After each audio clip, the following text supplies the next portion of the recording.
টি-20 বিশ্বকাপ 2024-এর চ্যাম্পিয়ন হওয়ার পর ভারতীয় নতুন স্কোয়াড খেলতে চলেছে জিম্বাবুয়ের বিরুদ্ধে 5টি ম্যাচের টি-20 সিরিজ। আর বন্ধুরা, যেই সিরিজের জন্যই ইতিমধ্যেই বিসিসিআই থেকে অফিসিয়ালি ঘোষণা করে দেওয়া হয়েছিল ভারতের নতুন টি-20 স্কোয়াড। এই স্কোয়াড আমি তোমাদের এই ভিডিওর মাধ্যমে জানিয়েছিলাম, কিন্তু বন্ধুরা এই জিম্বাবুয়ের স্কোয়াডে থাকা এমন কয়েকজন প্লেয়ার এখনো বার্বাডোসে টিম ইন্ডিয়ার সঙ্গে আটকে আছে। কারণ বন্ধুরা, টিম ইন্ডিয়া বার্বাডোসের মাটিতে চ্যাম্পিয়ন হওয়ার পর সেখানে টর্নেডোর কারণে এখনো পর্যন্ত টিম ইন্ডিয়া সেখান থেকে ভারতে আসতে পারেনি, যার কারণে বন্ধুরা সমস্ত প্লেয়াররা বার্বাডোসের হোটেলেই আটকে আছে। আর বন্ধুরা, এমন পরিস্থিতিতে জিম্বাবুয়ের বিরুদ্ধে প্রথম দুটি টি-20 ম্যাচের জন্য ভারতের স্কোয়াডের পরিবর্তন করা হয়েছে। ভারতের নতুন স্কোয়াড কি হতে চলেছে, কোন কোন প্লেয়ারদের সুযোগ দেওয়া হয়েছে এই নতুন স্কোয়াডে, সম্পূর্ণটাই বন্ধুরা তোমাদের এই ভিডিওর মাধ্যমে জানাতে চলেছি। তাই বন্ধুরা অবশ্যই ভিডিওটিকে স্কিপ না করে শেষ পর্যন্ত দেখতে থাকো। ক্রিকেট রিলেটেড সমস্ত ধরনের জেনুইন আপডেট বাংলায় সবার আগে এই চ্যানেলে পাওয়ার জন্য অবশ্যই চ্যানেলটিকে এখনই সাবস্ক্রাইব করে পাশের অল নোটিফিকেশনটিকে অন করে রাখো। তো বন্ধুরা, 6 জুলাই থেকে 14 জুলাই জিম্বাবুয়ের হারারেতে ভারত খেলতে চলেছে 5টি টি-20 ম্যাচের একটি সিরিজ। রোহিত শর্মা, বিরাট কোহলি, রবীন্দ্র জাদেজাদের মতো সমস্ত অভিজ্ঞ প্লেয়াররা ভারতের টি-20 স্কোয়াড থেকে অবসর নেওয়ার পর ভারতের নতুন টি-20 দল ঘোষণা করা হয়েছে এই জিম্বাবুয়ের সিরিজের জন্য।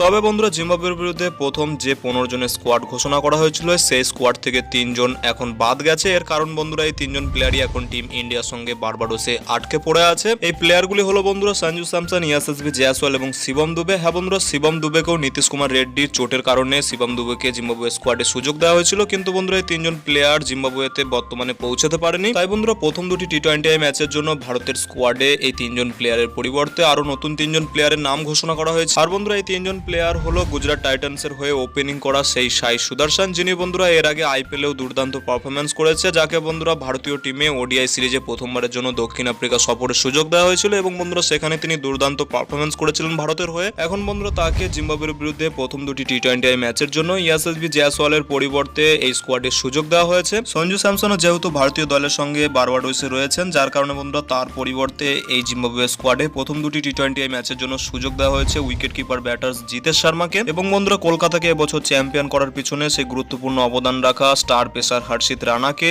ভারতের টি-20 দলে জিম্বাবুয়ের বিরুদ্ধে প্রথম দুটি টি-20 ম্যাচের জন্য সুযোগ দেওয়া হয়েছে। ইয়াসএসবি জয়সওয়াল, সঞ্জু স্যামসন এবং শিবম দুবে এই 3 জন প্লেয়ার যেহেতু জিম্বাবুয়ে সফরে এখনো পৌঁছাতে পারেনি, এর কারণে বন্ধুরা opener Sai Sudharsan, wicket keeper batter Jitesh Sharma এবং পেসার হর্ষিত রানাকে সুযোগ দেওয়া হয়েছে প্রথম দুটি টি-20 ম্যাচের জন্য। বন্ধুরা, তোমাদের কি মনে হয় এই 3 জন প্লেয়ার কি ভারতীয় টি-20 দলে জায়গা ডিজার্ভ করে? আর যদি বন্ধুরা না হয়ে থাকে তাহলে বন্ধুরা কোন প্লেয়ারকে সুযোগ দেওয়া যেতে পারতো এই স্কোয়াডে? তোমাদের মতামত ভিডিওর নিচে কমেন্ট সেকশনে অবশ্যই জানাও। আর বন্ধুরা, ভিডিওটি ভালো লাগলে ভিডিওটিকে অবশ্যই একটি লাইক করে পারলে বন্ধুদের মধ্যে শেয়ার করে দিও। দেখা হচ্ছে অন্য কোনো ভিডিওতে। Till then, bye by.